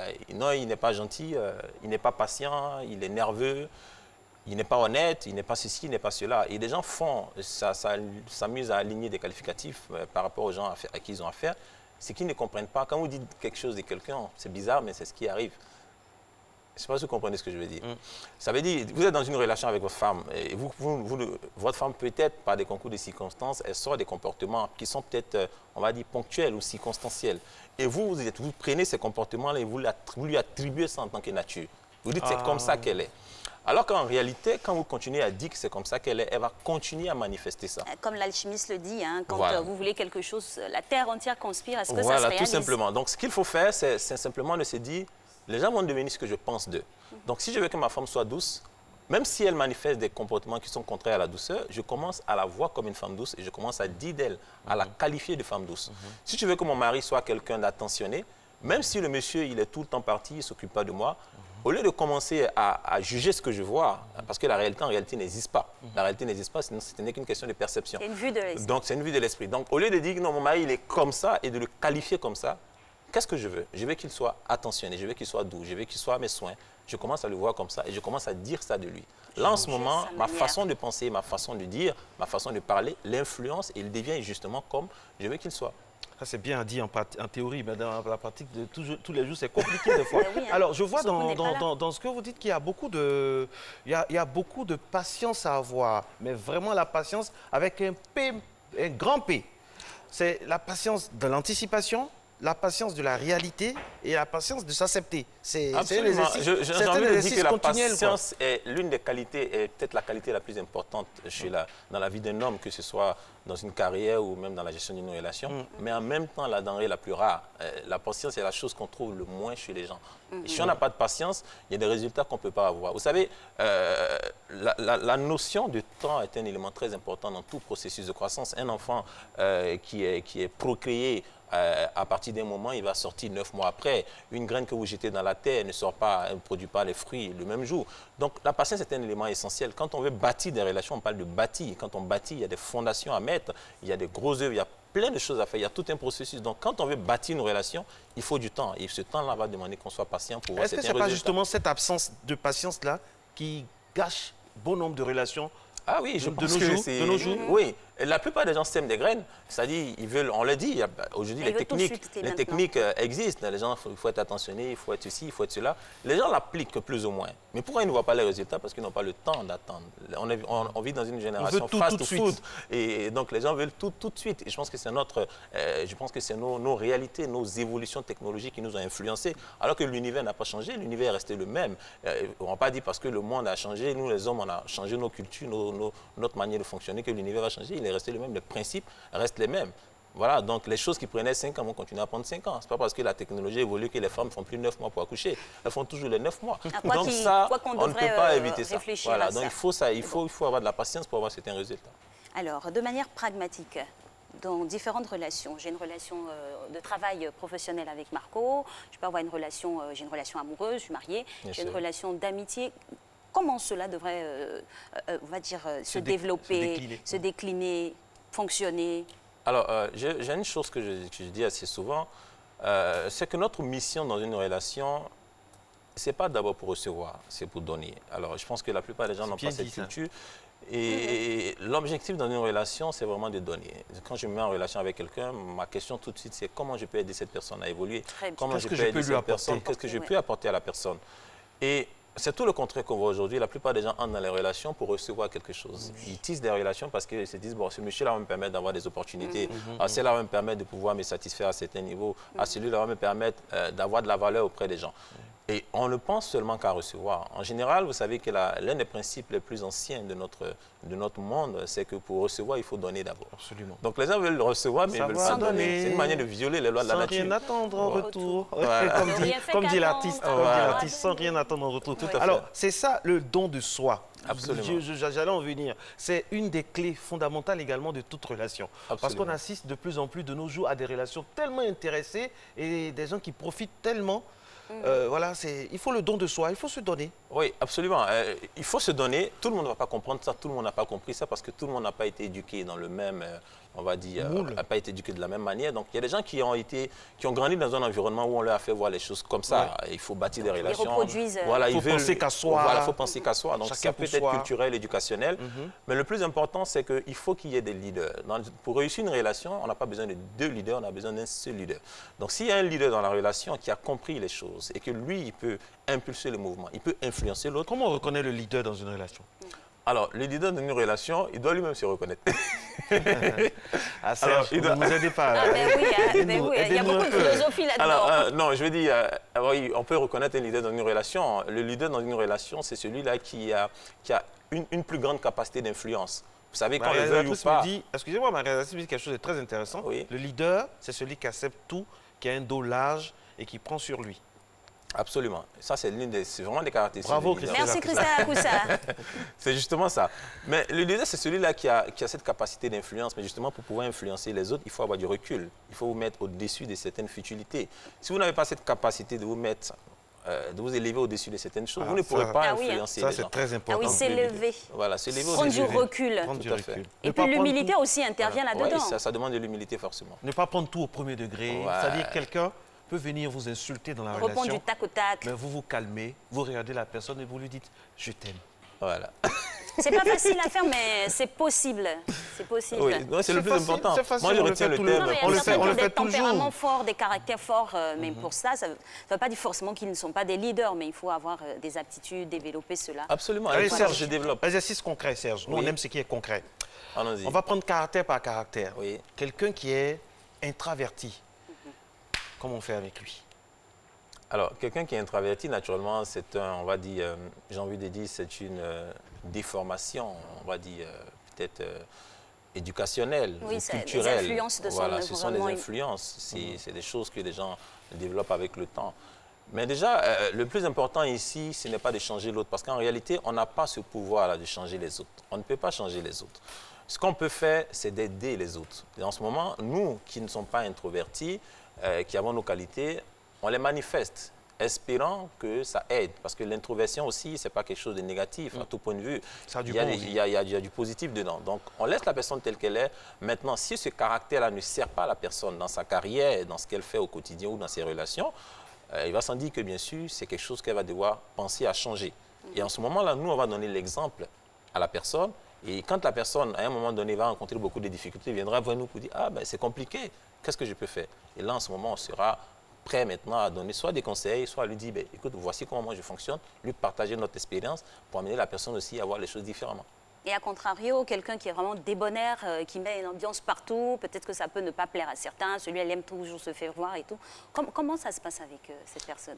Non, je pense que ce qu'il faut comprendre, c'est qu'il faut laisser les gens être ce qu'ils sont. S'exprimer. Il faut laisser les gens accepter tels quels. Les accepter tels qu'ils sont. Parce que même pour changer une personne, tant qu'on ne l'accepte pas, on ne peut pas la changer. Il faut d'abord l'accepter telle qu'elle est. Et en ce moment-là, s'il y a des améliorations à faire, on va travailler là-dessus. Mais il faut d'abord accepter la personne telle qu'elle est. Donc, peu importe le caractère que la personne a, moi, je la prends telle qu'elle est. Ensuite, si son caractère, moi, n'a pas d'impact négatif sur moi, pourquoi changer? Et en général, si la personne essaie d'avoir une influence négative sur moi, je vais réagir. Je vais soit communiquer avec la personne pour lui dire non, ça... Et si la communication est difficile, il y a des personnes qui ne communiquent pas de manière, on va dire, fluide. C'est compliqué dans ce cas-là. On est en retrait, on l'isole, comment on fait? Alors, je dis souvent qu'il n'y a pas de personne impossible à convaincre. Il n'y a juste que des moyens de communication inadaptés. Donc, peu importe la personne qui est en face de vous, elle ne peut pas être quelqu'un, je ne sais pas si ça se dit, mais elle ne peut pas être quelqu'un d'inconvaincable. Ce qui est important à savoir, c'est qu'il y a un type de communication qui s'adapte à elle. Donc, c'est ça qu'il faut trouver. Et là, en ce moment, quand vous trouvez ce moyen de communication qui s'adapte à la personne et vous l'adaptez à la personne naturellement, ça va produire du résultat. Donc, si la personne est fermée à la communication, c'est à vous de réfléchir, d'observer un peu plus et de dire, mais comment je peux amener cette personne-là à pouvoir me comprendre dans ce que je dis? Dans la communication, dans les relations, il y a beaucoup le volet gestuel également qui joue beaucoup. Le gestuel, l'attitude. Et ça, c'est important? Très important, parce que vous savez, contrairement à ce que les gens croient, les mots ne comptent que pour 13% dans tout le système de communication d'un individu. Donc, quand on parle aux gens, ce ne sont pas nos mots qu'ils entendent. Quelqu'un l'a dit, ce que vous êtes parle tellement fort que j'ai du mal à entendre ce que vous dites. Parce que notre attitude, notre gestuelle, notre expression de visage, tout ça nous donne un message déjà à la personne. Et souvent, on dit à quelqu'un, viens ici. Alors, j'aurais dit, viens ici s'il te plaît. C'est différent. Donc, ce sont les mêmes thèmes qu'on a utilisés. Il y a le timing, il y a le sourire qu'on met avant ou après. L'intonation, tout ça. L'intonation. Et justement, c'est ça qui permet. Et la plupart des gens se disent, mais je n'ai rien dit de mal, j'ai rien dit de mal. Vous savez ce que vous avez? Je n'ai rien dit de mal. Il ne comprend pas pourquoi l'autre est fâché. Effectivement, il n'a rien dit de mal, mais qu'est-ce que vous avez exprimé avec toutes les composantes de votre personne? C'est ça qui est important. Donc, on peut ne rien dire de mal, mais exprimer quelque chose de mal. Et là, en ce moment, ça va causer des problèmes dans la relation. Wow. D'accord. Donc, faire attention à son aspect visuel, à ce que l'on renvoie en tant qu'individu. Tout à fait. Et ça demande d'avoir une bonne connaissance de soi. Parce que si on ne se connaît pas, on ne va même pas savoir ce qu'on est en train de... Mais comment justement se connaître? Alors ça, c'est un travail justement auquel on n'a pas été, on va dire, formaté et coaché depuis l'enfance. On n'a jamais pensé à ça. Pour nous, se connaître, c'est savoir qui on est, de quelle famille je viens, de quelle nationalité je suis. Voilà. Et donc, ce sont des indicateurs assez erronés quand même pour se connaître. Se connaître, on a plusieurs dimensions, nous les hommes. On n'est pas que corps physique, on a un corps émotionnel, on a une âme. Donc, c'est vraiment de connaître ce monde intérieur-là. Parce que ce monde extérieur, juste avec un miroir, je peux tout découvrir en 5 minutes. Je prends un miroir, je mets là, je vois tout ce que j'ai. Alors, il suffit de demander aux gens, je peux avoir toutes les informations sur moi. Mais ce qui se passe à l'intérieur de moi, personne ne voit. Et là, en ce moment, ça va me demander d'avoir une exploration intérieure. Vous savez, j'ai l'habitude de dire que les gens qui sont devenus experts dans les domaines, ce qu'ils ont fait, ils ont juste fait des enquêtes, ils ont juste appris, ils se sont intéressés à la chose. Donc, si vous voulez vous connaître intérieurement, prenez le temps de vous explorer intérieurement, prenez le temps d'avoir du temps pour vous-même. Vivez à partir de l'intérieur. Quand vous vous levez le matin, votre réflexe, c'est de sortir de la maison, qui est là, qui n'est pas là, quelles sont les nouvelles du pays. Les gens sont connectés à l'extérieur, ils sont connectés à l'environnement, ils ne sont pas connectés à eux-mêmes. Donc, c'est des exercices qu'il faut faire, fermer les yeux souvent, respirer un peu, écouter ses émotions, écouter quelles sont les pensées qui me passent par la tête, est-ce que je me sens bien, est-ce que je ne me sens pas bien, retrouver cette harmonie avec soi-même. Et là, en ce moment, on commence à se découvrir. C'est un voyage, je veux dire, qui peut prendre toute la vie, mais qui vaut la peine d'être... Et surtout, Serge, s'abreuver également des expériences qu'on a vécues. Parce que la vie, c'est forcément expérience. Absolument. Et justement, toutes ces expériences-là sont en nous, en fait, en termes de mémoire. Et deviennent nous-mêmes. Ils deviennent nous. Donc, justement, comme j'ai dit, quand on s'explore, tout ça, ça revient. On commence à refaire, en fait, on va dire, l'actualité avec toutes ces choses-là et on commence à découvrir ce qui se passe en nous, ce qui est en nous, nos blessures, nos faiblesses, nos peurs. Et quand on découvre ces choses, on peut maintenant commencer à travailler sur elles. Parce que si on ne les connaît pas, on les ignore complètement, on ne pourra jamais rien faire. D'accord. Donc, en somme, selon le milieu dans lequel nous nous trouvons, il faut observer et étudier ce milieu-là pour appréhender la bonne communication. Absolument. Absolument. Parce qu'il n'y a pas de personne impossible à convaincre, il n'y a que des moyens de communication inadaptés. Les clés pour bâtir, mesdames et messieurs, des relations de qualité. Alors, Serge, autre exercice, on aime les exercices pratiques. Hein. Ah oui. Il y a des gens qui sont complexés face à des personnalités. On peut avoir un ami qui a une personnalité. Et ce genre de relation-là, est-ce qu'il y a des spécificités inhérentes? Oui, ça peut causer des gênes, je pense. D'accord. Ça peut causer des gênes. Et s'il y a gêne, c'est qu'il y a blocage. Ça crée des blocages et donc il n'y a pas épanouissement. Voilà, donc oui, ça peut causer des gênes. Ok, premier cas. Deuxième cas, très riche et très pauvre. Est-ce que l'amitié est possible, hein? Est-ce que les relations... voilà, est-ce que ça peut être sincère de nos jours? Une relation entre quelqu'un de très riche et quelqu'un de très pauvre et vraiment... Alors, saine, quoi. je pense que déjà, ce qu'on va devoir faire, c'est peut-être de définir même la notion de richesse. Parce qu'il y a ce qu'on appelle l'échelle des valeurs. L'échelle des valeurs, c'est qu'est-ce qui est important pour moi, ce qui est important pour lui. Et moi, j'ai rencontré récemment un milliardaire qui est... Je ne le connaissais pas. Je ne le connaissais pas du tout. Vous avez son numéro? Alors, je ne le connaissais pas avant. C'était pour donner à... C'est quelqu'un que j'ai rencontré un peu par hasard et qui avait demandé à discuter avec moi. Il apprécie ce que je fais, il avait demandé de discuter là. Mais il dégageait une telle humilité, une telle simplicité que pour moi, j'avais affaire à quelqu'un d'ordinaire, comme on dit. Et en discutant avec lui au rendez-vous, je me suis rendu compte que c'était quelqu'un de très lourd, comme on dit chez nous, et qui a de très grosses relations. Et quand j'ai commencé à faire le feed, enfin, quand j'ai commencé à regarder un peu en arrière, l'attitude qu'il a eue depuis le départ de notre relation jusqu'à ce rendez-vous-là, je ne croyais pas mes yeux. Et c'est comme ça qu'il est, en fait. Et bien sûr, c'est comme ça qu'il est ou bien c'est comme ça qu'il a toujours été? Je ne sais pas. Mais c'est ce que j'ai vu. Il y a une nuance, hein? Mais c'est comme ça qu'il est. Pourquoi? Parce que pour lui, l'argent ne le met pas au-dessus des autres. Donc ça peut être... C'est d'abord culturel. Voilà pourquoi j'ai parlé d'échelle des valeurs. Donc ceux qui vont se retrouver, le riche et le pauvre, tout va dépendre de comment le riche considère sa richesse et comment le pauvre considère sa pauvreté. Parce que je peux ne pas avoir d'argent... Le pauvre voudra être riche aussi un jour. Hein. Il voilà, pas donc il y a des pauvres... Non, je suis désolé, il y a des pauvres qui sont dignes dans leur pauvreté. Oui, ça n'enlève pas la dignité. Qui n'ont pas cette volonté-là forcément. Parce qu'il y a des gens qui savent, en se connaissant bien sûr, que si moi j'ai trop... Si moi j'ai trop, je vais changer de caractère. Donc je préfère être vraiment dans le moyen là. Non, il y a des gens comme ça. Tout le monde aspire à mieux être. Et c'est même biblique. Il y a des gens qui prient, par exemple, Seigneur, donne-moi le minimum, ne me donne pas trop parce que ça peut me faire perdre la tête. Mais le seuil de pauvreté... Oui, allez-y. Voilà. Non, ce que je veux dire...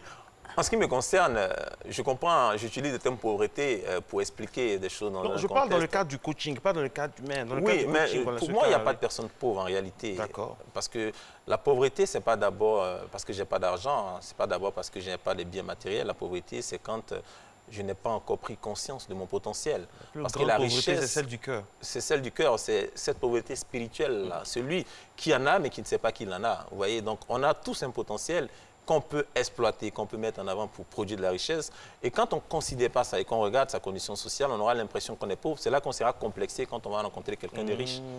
Voilà. En somme, comment bâtir des relations de qualité? Alors, bâtir une relation de qualité, c'est devenir d'abord des personnes de qualité. Ça, c'est important.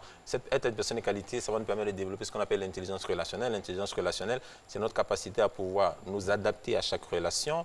Et ça demande un développement personnel. Parce que si je ne me développe pas, je ne peux pas développer mes relations. Donc, il faut que je m'améliore. Il faut que je travaille sur moi. Il faut que je travaille sur ma consistance émotionnelle, sur mon développement spirituel. Il faut que je devienne une personne qui arrive à mieux réagir devant les situations, qui arrive à prendre du recul, à devenir tout simplement un leader. Et quand on est un leader, on peut influencer nos relations. Et nos relations deviendront ce que nous on est au lieu que nous on devienne ce que nos relations sont. Merci beaucoup. Merci beaucoup. Patience, don de soi, intelligence relationnelle, développement personnel. Il faut vraiment beaucoup d'observation. C'est un peu le condensé de ce que nous venons d'évoquer avec vous. Merci beaucoup. La semaine prochaine, nous parlerons de quoi? Alors, la semaine prochaine, on va voir et on vous dira. D'accord. Mais nous, on va rester patients et on va essayer de faire des exercices. Et puis, quand on va se retrouver, on va voir un peu ce que cela aura donné. Merci d'être avec nous, mesdames et messieurs, à Matin Bonheur. Il est 7 h dans 1 minute. C'est la pub et on se retrouve juste après.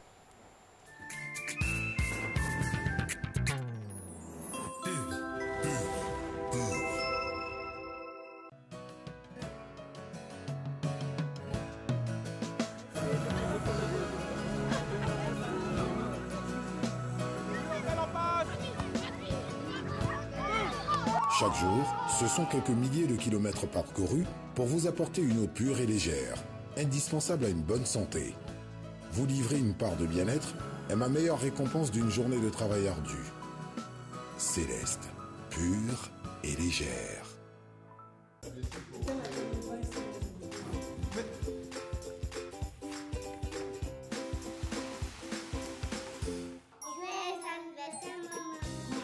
Se réunir autour d'un bon repas est une tradition chez nous. Comme à toutes nos rencontres, il y a toujours beaucoup de joie partagée, mais surtout au menu, de bons plats de riz La Rizière. Son goût unique et son parfum captivant font de chaque repas un moment de pur bonheur.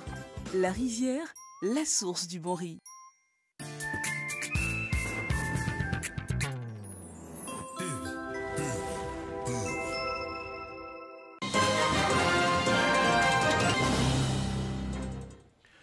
Bienvenue dans ce point de l'actualité internationale. On démarre en France, protestation des Gilets jaunes. Le Premier ministre Édouard Philippe a annoncé un moratoire de 6 mois sur la hausse des taxes sur le carburant et un grand débat national sur la fiscalité et la transition écologique. Les députés de l'opposition réagissent à propos de cette situation. Comme le gouvernement ne veut pas bouger et que les Gilets jaunes ne peuvent pas bouger, dans ces conditions-là, institutionnellement, démocratiquement, de manière républicaine, quelle est la solution à part le retour aux urnes? C'est le seul moyen pour pouvoir à nouveau essayer d'obtenir de la part du gouvernement une légitimité qui manifestement lui est contestée. Je pense que c'est un coup d'arrêt quand même pour le gouvernement et que derrière il est évident que ça sera beaucoup plus difficile de passer la réforme des retraites, de passer la réforme du chômage, de passer un certain nombre de mesures contre-sociales, antisociales. Là c'est dormez tranquille, bonnes gens jusqu'aux prochaines élections. C'est une entourloupe. Et j'aimerais tellement que le gouvernement passe du moratoire à l'annulation. Mais nous, ce que nous lui disons, c'est qu'on peut avoir à la fois plus de services et moins d'impôts pour l'immense majorité. Rétablissez l'ISF, abrogez la flat tax, abrogez l'exit tax. Vous avez des milliards qui chaque année partent en direction des actionnaires et qui ne servent pas l'économie française. Toujours en France, des barricades étaient dressées devant le lycée Thiers de Marseille. Les lycéens ont bloqué en tout 9 établissements de la ville pour protester contre les réformes de l'éducation nationale, tout en affichant leur soutien aux Gilets jaunes. Aux États-Unis, vétérans anonymes et même le chien de l'ancien président George Bush viennent lui rendre un dernier hommage sous la coupole du Capitole américain à Washington, où son cercueil est exposé jusqu'à aujourd'hui, jour des funérailles nationales. La police italienne a procédé hier à l'arrestation de dizaines de membres de la mafia sicilienne, dont Santino Mineo, considéré comme le nouveau chef de Cosa Nostra à Palerme et successeur désigné du parrain Totorina. Du football, Luka Modric est heureux et fier de recevoir son ballon d'or. C'est incroyable, je suis si heureux et fier de remporter ce beau prix, a-t-il déclaré. La Norvégienne Ada, 23 ans, dans le même temps, elle est attaquante star de l'Olympique lyonnais. Elle a remporté le premier ballon d'or féminin. Kylian Mbappé, lui, a été désigné meilleur jeune en 2018 en marge du gala du ballon d'or. On écoute justement Kylian Mbappé. Je suis très content. Voilà, en plus, c'est les ballons d'or qui m'ont élu. Donc ça prouve que voilà, les grands noms du foot ont remarqué votre travail et pour ça, on est fiers. Je pense qu'il me manque de la régularité. Je pense que j'en ai beaucoup gagné. Et après, c'est normal. Je ne peux pas tout acquérir en 2 ans, sinon le football serait trop facile. Mais voilà, je pense que Modric est un candidat qui montre aussi, qui donne une leçon à tous les footballeurs, comme quoi lorsque vous privilégiez le collectif, vous pouvez être récompensé individuellement et c'est ce qu'il fait sur le terrain. Donc voilà, il est un exemple pour beaucoup de footballeurs et pour moi y compris. La Coupe du Monde joue un rôle majeur, comme chaque année de Coupe du Monde. Mais je pense que voilà, j'ai réalisé des performances qui ont frappé, qui ont marqué les gens et pour ça j'en suis fier. Et si, comme je le dis et je le répète, à moi de travailler pour encore plus marquer la mémoire des gens. Voilà qui met un terme à cette édition. Excellente journée à toutes et à tous. Merci Régis. Merci À demain. À vous. À demain. À demain. Alors, nous aujourd'hui, pour la thématique famille, nous pénétrons dans le grand univers de l'éducation, la famille, plusieurs composantes, comment éduquer son enfant en fonction, bien sûr, de son caractère. On verra tout ceci avec notre consultant, M. Frédéric Zabi, qu'on apprécie. Il est magnifiquement vêtu, mais avant, vous savez le rituel, c'est l'élément explicatif.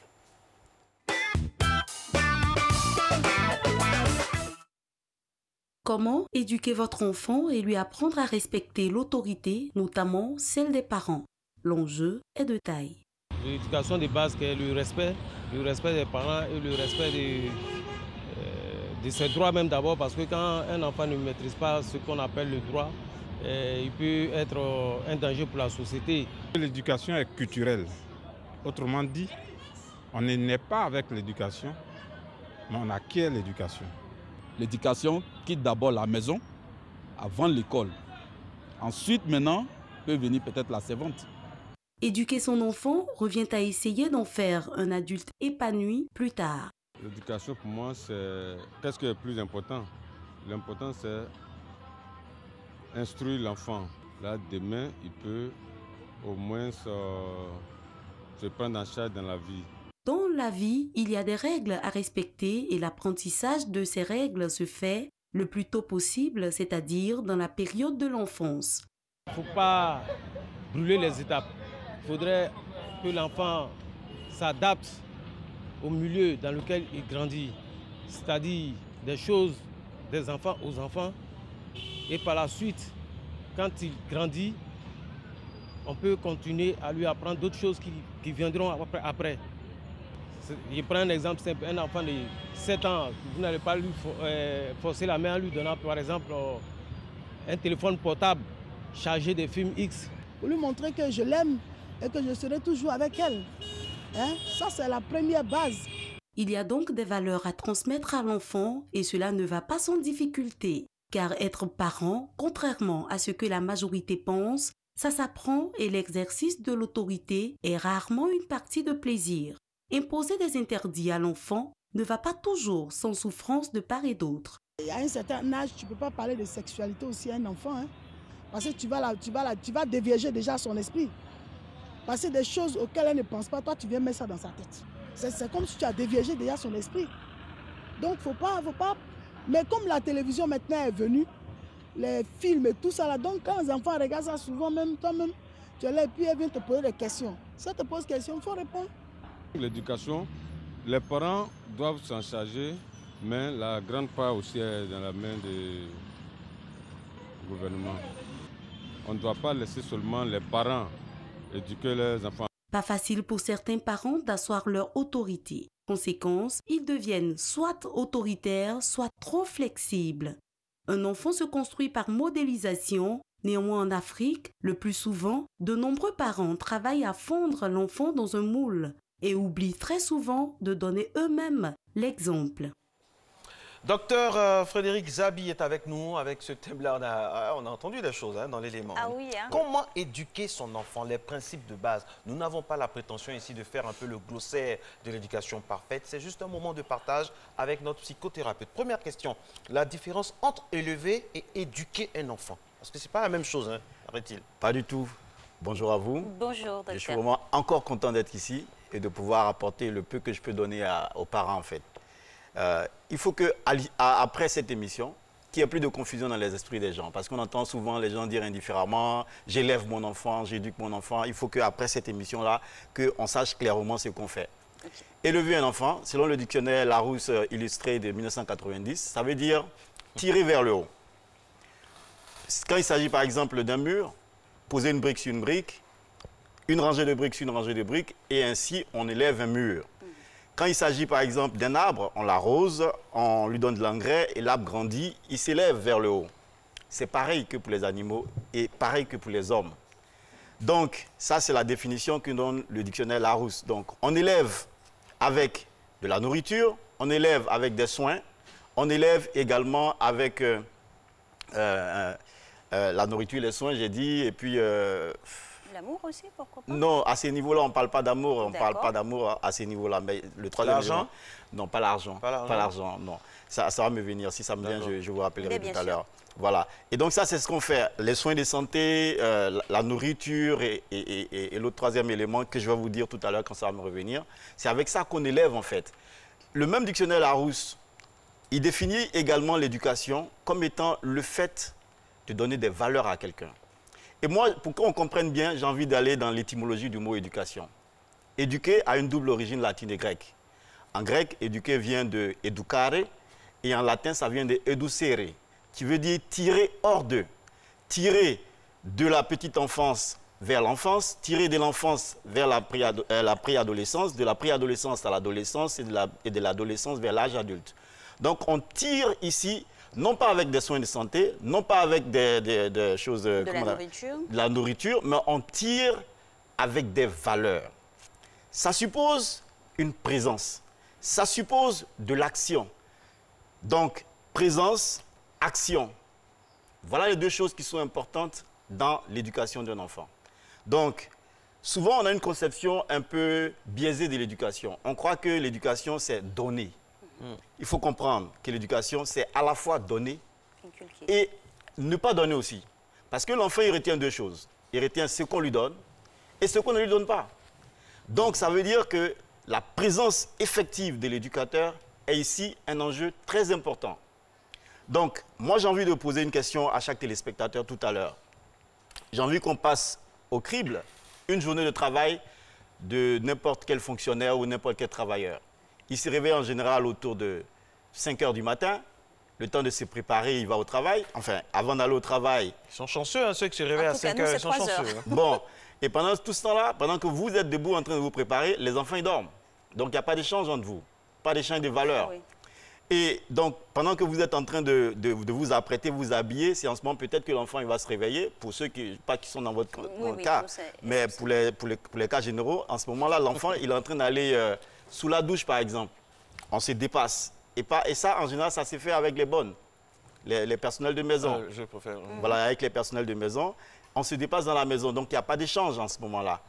Très souvent, pour ceux qui sont chanceux, on se retrouve peut-être juste au petit déjeuner et ça se limite à ça. Et les enfants, ils vont à l'école et nous, on va au travail. Et on se retrouve tous à la maison certainement vers 20 h. Pour ceux encore qui ont de la chance, parce que les hommes que nous sommes, nous, on préfère aller faire des after-work après. Voilà, on passe du temps là-bas. C'est bien confessé. Voilà, quand on revient à la maison, tout le monde dort et tout. Bon, donc en réalité, dans une journée de 24 heures, et j'aimerais que chacun se pose cette question-là. Combien de temps exactement je consacre à échanger des valeurs avec mes enfants? Je vous assure que ceux qui échangent plus d'1 heure ou 2 heures avec leurs enfants dans une journée de 24 sont très peu nombreux. Très peu nombreux. Et quand on en parle, ils évoquent toujours des questions d'agenda, de calendrier. Mais j'ai envie de leur demander, dans une journée de 24 heures, est-ce qu'il y a des gens qui ont 26 heures et d'autres 12 heures? C'est les mêmes 24 heures. On a tous 24 heures. Le problème, c'est l'organisation de notre temps. C'est la hiérarchisation de nos priorités. Est-ce que nos enfants sont des priorités pour nous? Est-ce que notre famille est prioritaire pour nous? Voilà toute la problématique. Donc, après ce que je viens de dire, j'aimerais, tout en regardant droit dans les yeux, chaque téléspectateur lui demander, tu connais la définition désormais, et permets que je puisse te tutoyer, tu connais désormais la définition tu connais la définition de élever, tu connais également la définition d'éduquer. Selon toi, tu es éleveur ou éducateur de ton enfant? Je n'ai pas besoin de ta réponse, tu la gardes pour toi. Mais il faut que tu y répondes avec beaucoup d'honnêteté. Es-tu éducateur ou es-tu éleveur? Voilà la question. Et quand on a répondu à cette question, il faut qu'on voit clairement que chacun de nous, pour la plupart, nous ne sommes pas vraiment des éducateurs. Nous sommes plutôt des éleveurs, comme un bouvier peut l'être. Alors, docteur, qui est vraiment éducateur? Parce que nous, on va utiliser plutôt le terme éducateur. Oui, on préfère. Ouais. Qui est éducateur de nos enfants et qui devrait ne pas l'être? L'éducateur, comme je l'ai dit au départ, c'est celui qui influence donc par des valeurs, qui donne des valeurs, qui influence la vie de quelqu'un. Qui accepte de donner et ne pas donner. D'accepter de donner et qui n'accepte pas de ne pas donner. Voilà, donc oui, il faut accepter de ne pas. Voilà, celui qui est dans cette logique-là, c'est lui qui est l'éducateur. Donc il va influencer la vie de l'enfant. Et il faut qu'on soit sur le terrain de la réalité. Dans la réalité, on se rend compte que les parents que nous sommes, ça c'était la conclusion de la première partie que je disais tout à l'heure, nous ne sommes pas vraiment éducateurs du point de vue du volume horaire qu'on consacre à l'éducation de nos enfants, du point de vue de la qualité de ce qu'on transmet à nos enfants. Nous ne sommes pas des éducateurs, nous ne sommes pas là. Mais qui influence en réalité nos enfants? La question elle est là. On regarde en général et on constate que la première personne qui influence nos enfants, pour les gens qui sont en ville, ce sont les gens de maison. Les nounous. Les nounous, etc. Les nannies, oui. Bon, qui sont ces nounous-là? Qu'est-ce qu'elles possèdent comme valeur elles-mêmes? En général, pour le cas que je connais, le cas de la Côte d'Ivoire, on a affaire à des gamines, des mineurs elles-mêmes qui souvent manquent de pas mal de choses. Généralement. Bon. Et nous, on est dans des schémas. Nous sommes, par exemple, j'aime bien utiliser ça pour caricaturer les choses. On peut être chimiste industriel. On a envie de donner une certaine conduite à notre enfant. Et celui qui est chargé de donner ça, c'est une petite fille qui ne sait même pas laver sa propre chemise. Où est-ce qu'elle va conduire notre enfant? Docteur, quand même. Oui, mais quand on a affaire à des gamines de 13 ans, qui sont dans nos maisons, parce que c'est à 13 ans... Soit dit en passant, cela ne devrait pas se faire, hein, parce que le travail des mineurs... Ça ne devrait pas se faire, mais moi je parle de ce qui est dans la réalité.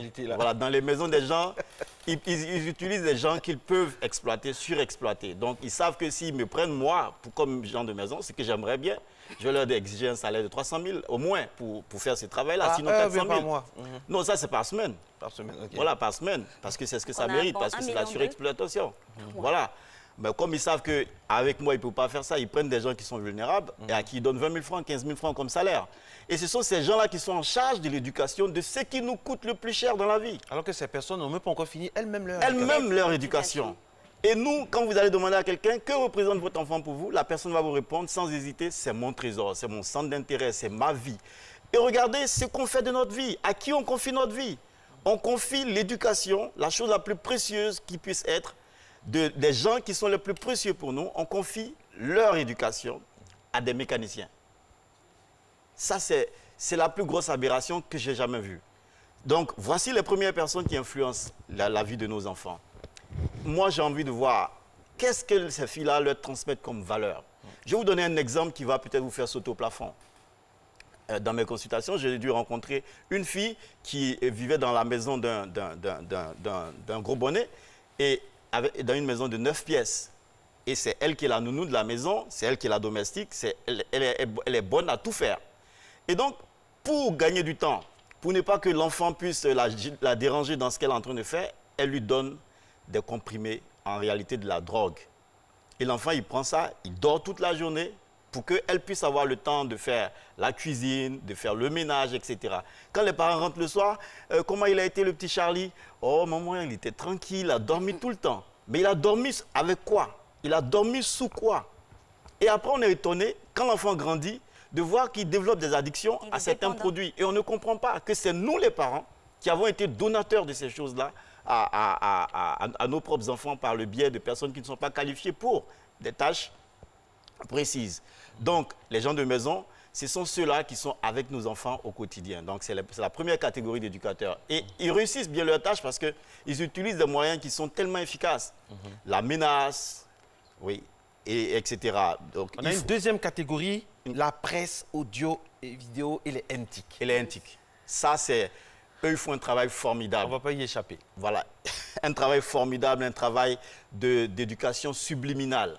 Parce que le message qu'ils adressent, en fait, s'adresse au subconscient de l'individu. Ça va s'incruster dans le subconscient et ça réapparaît à l'âge adulte ou à l'adolescence en général. Et on ne comprend pas d'où c'est sorti, en fait. Donc, la presse, par des messages qui s'affichent, qu'on voit tous les jours, à force de voir, ça s'incruste et on croit que c'est ce qui est. La télévision, c'est pareil. Bon, vous allez à l'église ou à la mosquée, le pasteur ou l'imam, il vous donne des messages mais vraiment intéressants qui puissent vous dresser des barrières devant vous. Et dès que vous sortez de ces prêches-là, vous venez à la maison, vous regardez des films où les hommes embrassent les hommes, les femmes embrassent les femmes, la pédophilie est portée en triomphe, etc. Même dans les dessins animés, soit dit en passant. Oui, hein. Voilà. Et donc, ces choses-là qui viennent contredire, en fait, les messages que nous voulons donner à nos enfants. Alors que les enfants, ils ne sont pas encore à un âge où ils peuvent décider concrètement de ce qui est bon pour eux ou de ce qui n'est pas bon pour eux. Donc, finalement, en faisant ce travail de contradiction permanente des valeurs qui sont transmises à nos enfants, on est en train nous-mêmes de les préparer à devenir des délinquants potentiels. Et donc, vous voyez que la presse, l'éthique, par exemple, quand je prends le portable, il y a tout dedans. Avec l'accès à l'Internet, on a tout et rien à la fois. On a tous les messages qu'on n'a pas envie que notre enfant puisse avoir. On a tous ces messages à l'intérieur. Et quand lui, il a ça, il ne peut pas contrôler. Et du coup, nous sommes nous-mêmes les parents qui donnons à nos enfants les armes qui les détruisent, en fait, sans nous en rendre compte. Quand on en parle, on dit non, je lui ai acheté un portable à 7 ans parce que j'ai envie de le joindre. Et moi, j'ai envie de demander, mais moi, quand j'étais à Manfla, pour me joindre, on faisait comment? On n'a pas besoin de donner un outil aussi dangereux à un enfant qui ne sait même pas comment l'utiliser concrètement. Les réalités aussi sont différentes. Hein. Absolument, les réalités sont différentes, mais il faut un contrôle parental. Justement. Alors que, combien de parents savent exactement les sites que visitent leurs enfants sur leur portable? Ça, il faut simplement ne pas leur donner un téléphone qui aurait accès à ces différents canaux-là. Il y a un âge. Comme on le dit, il y a des téléphones, c'est juste pour dire « Allô, t'es où ?» et puis c'est tout, on raccroche. Mais est-ce que vous avez un contrôle sur ceux qui lui disent « Allô » ? Vous avez votre fille de 8 ans à qui vous avez donné un portable. Ceux qui lui disent « Allô », est-ce que vous savez qui c'est? Ça, c'est une bonne question. La communication, justement, devrait intervenir entre parents et adultes et se faire confiance. Je pense qu'il y a des bases aussi à établir. Hein. Il faut que le parent soit là pour donner ces bases-là. Malheureusement, ils sont jamais là. Il y a l'école, il y a les pères aussi. L'école. Vous savez, il y a une erreur gravissime que nous commettons en tant que parents. On croit que l'école est l'éducateur de notre enfant. L'école est instructrice de nos enfants. L'école a pour vocation, a pour mission première de leur donner de l'instruction. L'éducation est la chose, pas exclusivement réservée aux parents, mais elle est en priorité la tâche des parents. L'école a le devoir de leur donner des instructions. Le prof de maths, il vient, 2 plus 2 égale 4. À la fin de l'heure, il prend son sac, il va à la maison. À la fin du mois, il prend sa carte magnétique, il met dans le guichet, la monnaie sort, il s'en va à la maison. Voici le rôle de l'école. Donc, vous voyez, les parents sont souvent trompés par les résultats scolaires des enfants. Parce qu'ils croient à tort que c'est ça qui est le référentiel de la bonne éducation. Donc, quand l'enfant a de bonnes notes en classe, il saute. Les parents jubilent de joie parce que... Mais vous savez, les prisons sont bourrées de grands diplômés. Ça veut dire que l'éducation ne se limite pas qu'à l'instruction. Il y a réussir dans la vie en ayant un bon diplôme, en ayant un bon boulot. Ça, c'est réussir dans la vie. Et il y a réussir sa vie. Tout simplement. Et réussir sa vie, ça se repose sur des principes qui quittent la maison.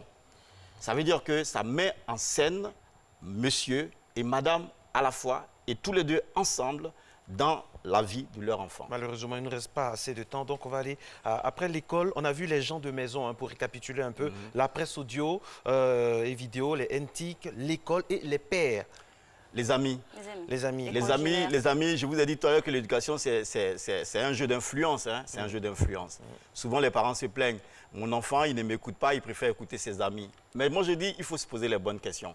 La bonne question, c'est pourquoi mon enfant préfère écouter son ami que moi? Et la réponse, c'est que son ami utilise des méthodes qui lui conviennent plutôt que moi. L'ami, si vous voulez, il est dans une relation horizontale avec son ami. Ils sont au même niveau, ils ne se jugent pas, ils ne se condamnent pas, ils se donnent des conseils, ils s'expliquent les choses. Contrairement aux parents qui sont dans une relation verticale avec son enfant. Les ordres viennent de là-haut vers le bas. Ne passe pas ici, ne fais pas ça, ne tourne pas là, c'est que des ordres en général. Ou bien même quand ce n'est pas des ordres, il n'y a rien qui est expliqué. L'année prochaine, tu iras à l'école à Beaunois. La semaine prochaine, tu iras en vacances chez Mémé. Il n'y a pas d'explication, il n'y a rien. Papa a décidé, c'est le Tout-Puissant. Voilà. Non, pas qu'il n'y a pas de communication, il y a mauvaise communication. Bon, ça, c'est quand on a la chance d'en avoir. Ben justement. Voilà, donc il n'y en a pas. Et quand il y en a, c'est mauvais souvent. La plupart du temps, c'est mauvais. Donc, les amis, eux, ils procèdent autrement. Eux, ils expliquent les choses, ils explicitent les choses, ils illustrent les choses et ils vous laissent décider. Ils laissent l'enfant décider, en fait. Ils ne lui donnent pas l'impression que ce sont eux qui décident pour eux, que ce sont eux qui leur imposent les choses. C'est pour ça qu'ils sont si efficaces dans leur façon dans l'influence qu'ils ont sur nos enfants. Donc, en réalité, nous n'avons pas la haute main sur l'éducation de nos enfants. Ceux qui ont la haute main, c'est les gens de maison, c'est l'école, c'est la presse, c'est l'éthique, ce sont les amis. Comment faire? pour reprendre la main. Voici la dernière. Enfin, voici une question qui me vient à l'esprit. Mais justement, allez-y. Voilà, comment faire pour reprendre la main? Pour reprendre la main, je répondrai simplement qu'il faut d'abord être un père, il faut ensuite être un père, et il faut enfin être un maire. Un maire. Un père et un maire. Un maire, pas la même façon d'écrire. Voilà, orthographe. Non, le premier père, c'est P-E, accent grave, R-E, le père géniteur. D'accord. Le deuxième père, c'est P-A-I-R-E. La paire, pour former la paire. Non, pas la paire. Pour être des amis, en fait. Ben justement. Père, ami, voilà. Et puis, être un maire, comme le maire de la commune de Manfla, par exemple. Quelle est la différence entre un père et un papa? Le papa, si vous voulez, c'est l'appellation relâchée de père. Voilà, c'est l'appellation relâchée de père. Parce que le père, ça peut être sur l'extrait de naissance, et le papa, ça peut être le confident, le complice, non? On a plusieurs pères dans notre vie. Et il faut que les parents le sachent clairement. À un certain âge, avant 8 ans... Plusieurs pères, plusieurs mères aussi.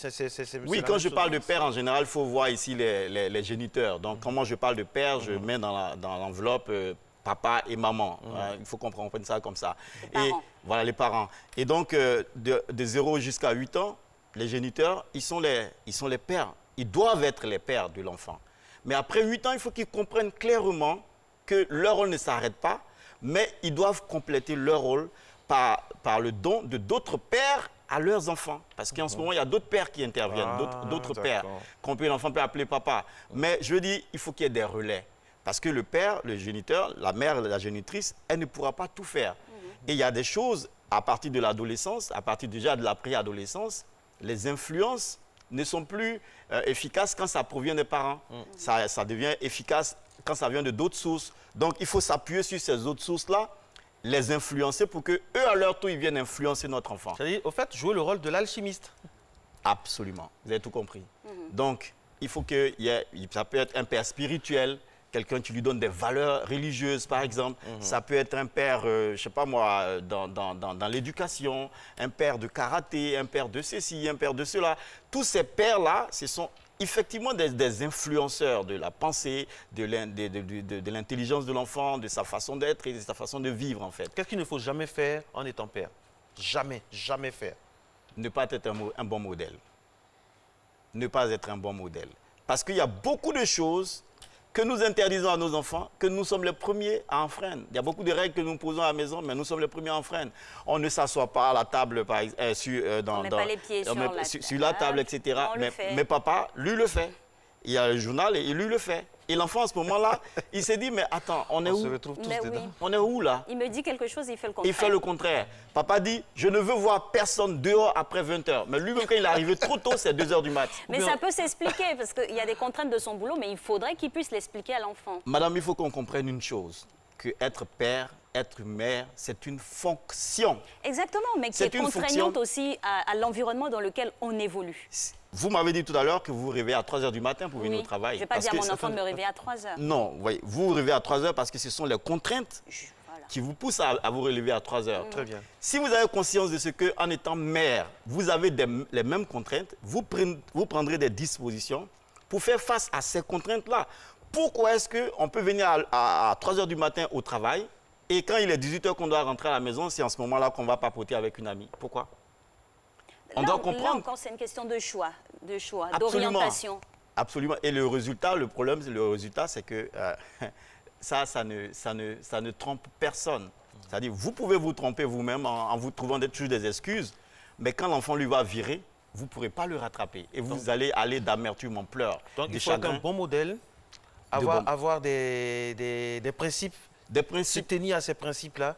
Non, il ne faut pas être trop rigide. Vous savez, il faut être flexible. Flexible. Le leadership au niveau parental doit être modulable et modulé en fonction... Carotte, bâton. Parfaitement. En fonction de l'âge de l'enfant, en fonction de sa maturité psychologique, en fonction de sa tenue, en fonction de sa personnalité. De ses fréquentations. Tout est dedans. Voilà. Il faut être flexible. Le parent doit comprendre qu'il faut être flexible. et ne jamais être comme...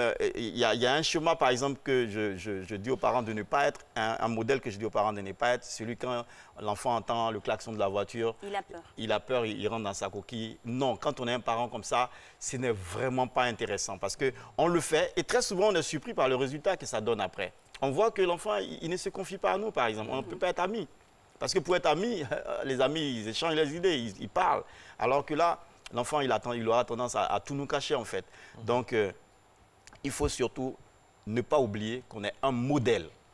Le premier top modèle de notre enfant, c'est d'abord nous. Il faut qu'on donne l'exemple. Voilà, les règles qu'on édicte pour la maison, ce qui est valable pour madame, pour les enfants, ça doit commencer par nous-mêmes. D'accord. Voilà. Merci beaucoup. 7h29, on est resté pile poil dans le temps. Et puis, on espère que vous avez apprécié ces moments d'échange avec notre psychothérapeute de la matinale. Et on espère aussi également que demain, vous apprécierez la thématique santé. Et nous vous disons au revoir. Belle journée. Les programmes se poursuivent avec les rendez-vous de RTI1. Et vive les parents!